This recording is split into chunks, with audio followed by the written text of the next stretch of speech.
Olá, gente, tudo bem? Sou a professora Daliane, estou aqui com vocês mais uma vez na correção dos exercícios. Vamos lá na peça 3? Eu trouxe ela em forma de slide, nós vamos ler os slides e logo após nós vamos montar os esqueletinhos. Vamos lá começar?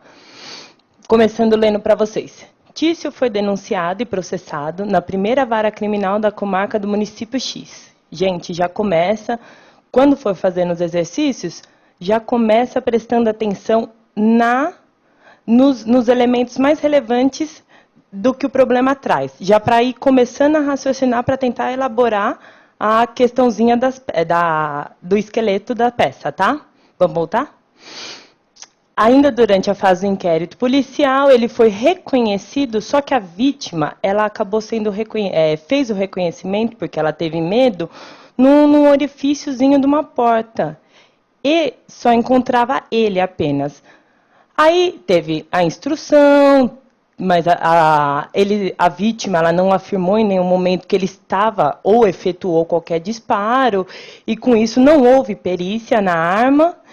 E também aí os policiais, quando estavam passando pela rua, eles só ouviram os gritos dos transeuntes falando, pega ladrão. E com isso eles correram atrás do réu e pegaram o réu.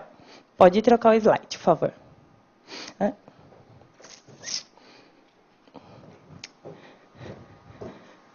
Aqui. Aí, só que eles afirmaram que durante a perseguição, alguns transeuntes falaram, apontavam quem era o réu, só que outros falaram que ele tinha jogado a arma no rio. Só que ninguém falou de nada.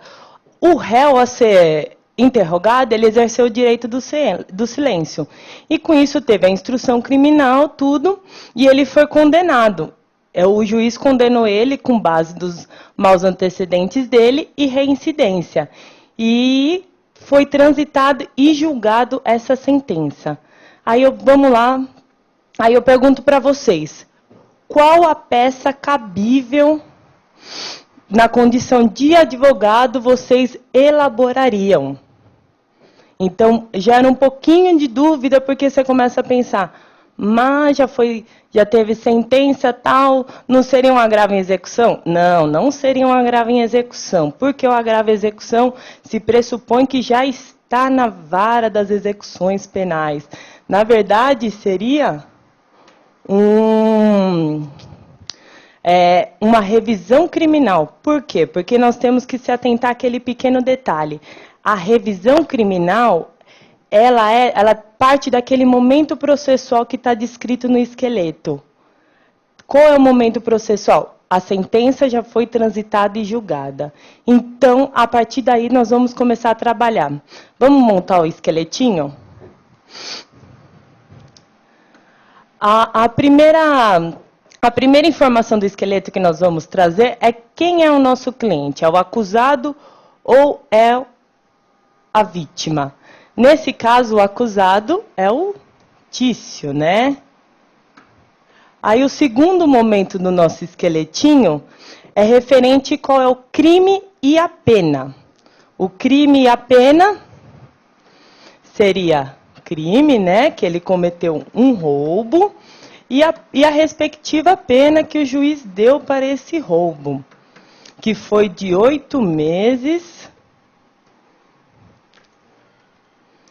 8 meses e 8 anos, desculpem. 8 anos e 6 meses de reclusão. Essa foi a pena que o juiz aplicou. Aí agora a terceira fase do esqueleto, nós temos que se atentar ao pequeno detalhe. Qual a ação? Ela é pública, privada, subsidiária. Na verdade, essa ação ela é pública incondicionada, porque a justiça pública que está movendo essa ação.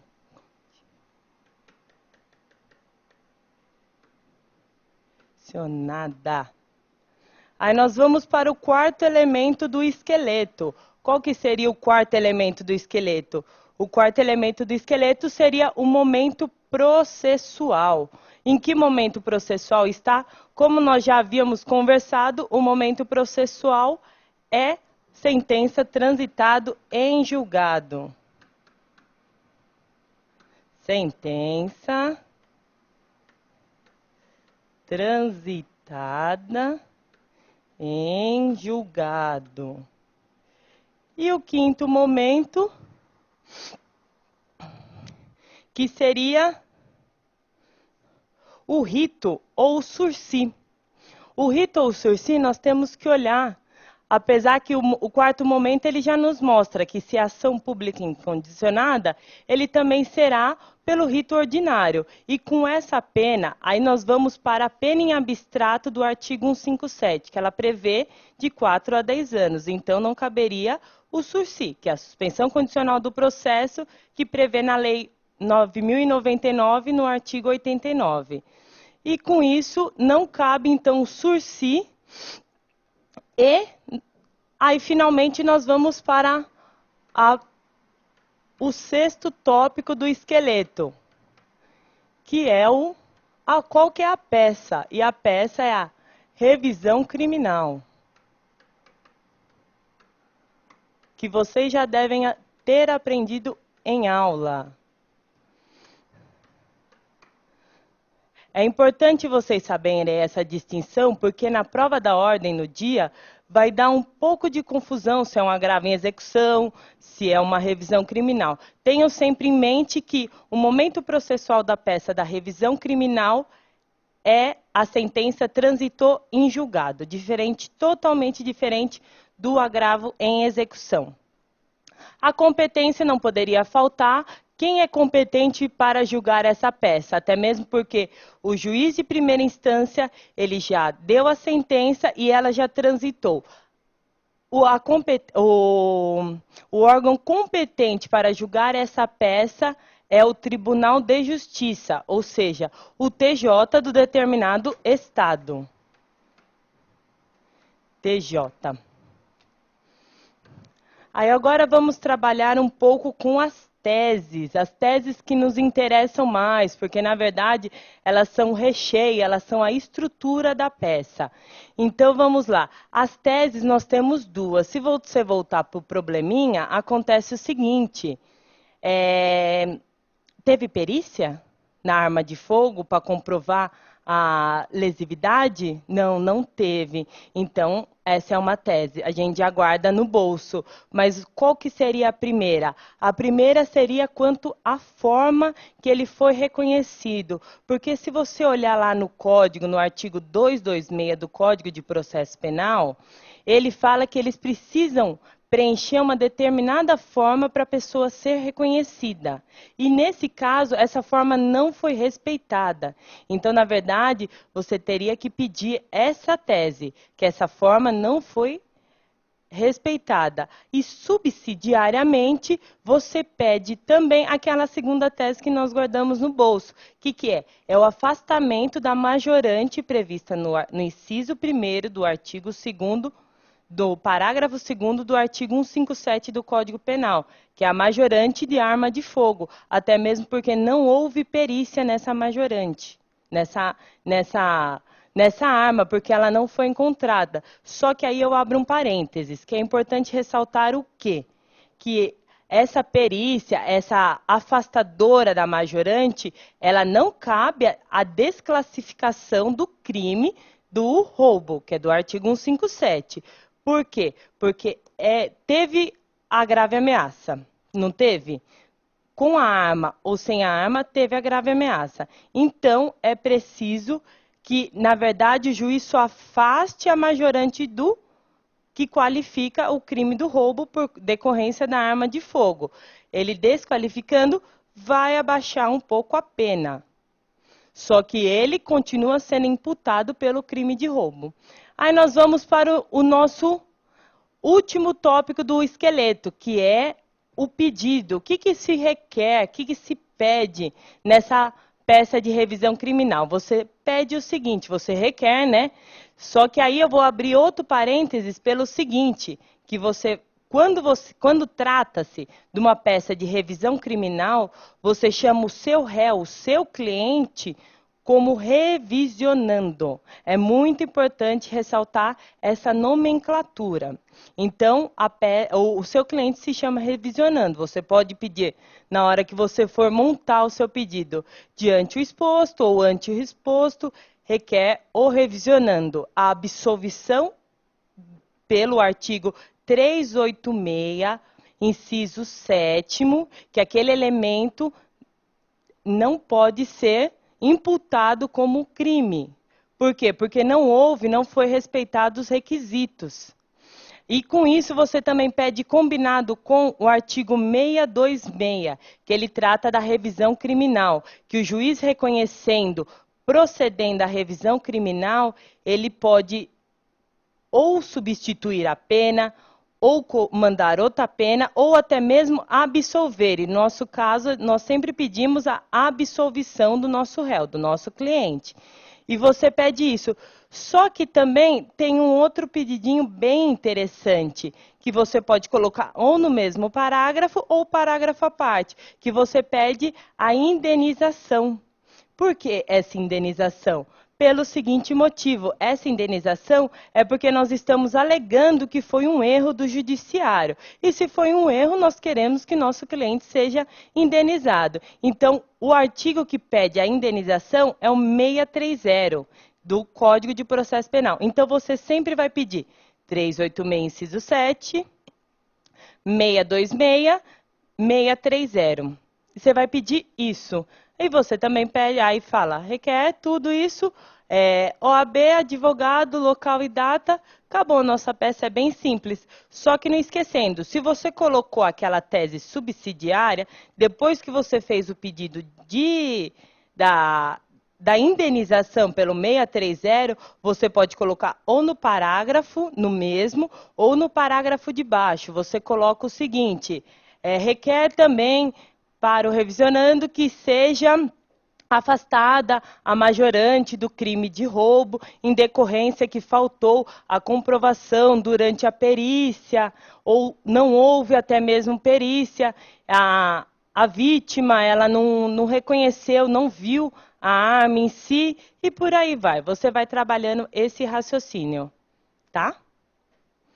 Então, vamos tentar montar pelo menos o cabeçalho da peça, porque o cabeçalho da peça também seria bem interessante a gente montar, já que muda a competência. Vamos lá? Cabeçalho ficaria: excelentíssimo senhor doutor, e aqui que vem a diferencial. É o presidente do egrégio Tribunal de Justiça. Lembrando que a nossa competência era dele desde o começo. E com isso, o preâmbulo, que quando nós vamos qualificar o nosso cliente, ele é um pouco diferente da resposta à acusação, dos memoriais e até mesmo da apelação. Por que ele é um pouco diferente? Pelo seguinte motivo: na revisão criminal você tem que fazer a qualificação completa do seu cliente. Por exemplo, quem é o nosso cliente? Nosso cliente é o Tício, então nós vamos começar Tício, estado civil, nacionalidade, RG, CPF, residente domiciliado à rua tal, por este advogado que esta subscreve, não se conformando com a sentença que transitou em julgado, em curso nos crimes que 157, parágrafo 2º, inciso 1º, com a pena de... O que fala o problema? Não é 8 anos e 6 meses de reclusão? Com a pena de 8 anos e 6 meses de reclusão, vem o quê? Aí nós temos, lembra da palavrinha que nós temos? Qual que seria a palavrinha que você fala na revisão criminal? O verbo que antecede o termo revisão criminal é o verbo propor. porque você propõe a revisão criminal perante aquele determinado tribunal de justiça. Aí você coloca propor a revisão criminal, vírgula, bem respeitosamente, lembrando, gente, lembrando sempre da qualificação certinha, bem respeitosamente e tal. Aí você coloca propor a revisão criminal com fulcro no artigo 621, inciso 1 do Código de Processo Penal, pelas razões de fato e de direito a seguir expostas. E com isso a estrutura da peça da revisão criminal, ela é bem simples. Ela comporta somente dos fatos, do direito e, por fim, do pedido. Tudo sem segredo. O que foi que nós tínhamos aprendido em sala de aula? Dos fatos, o que seria dos fatos? A narração do problema. Dos direitos seria a nossa tese, nossos recheios. E do pedido seria também aquele pedidinho que nós trabalhamos anteriormente. E com isso está corrigida nossa peça 2, do nosso exercício 3, do bloquinho nosso que nós fazemos para vocês treinarem. Espero que vocês tenham gostado. E com isso eu fico à disposição. Qualquer coisa, me manda e-mail, Twitter.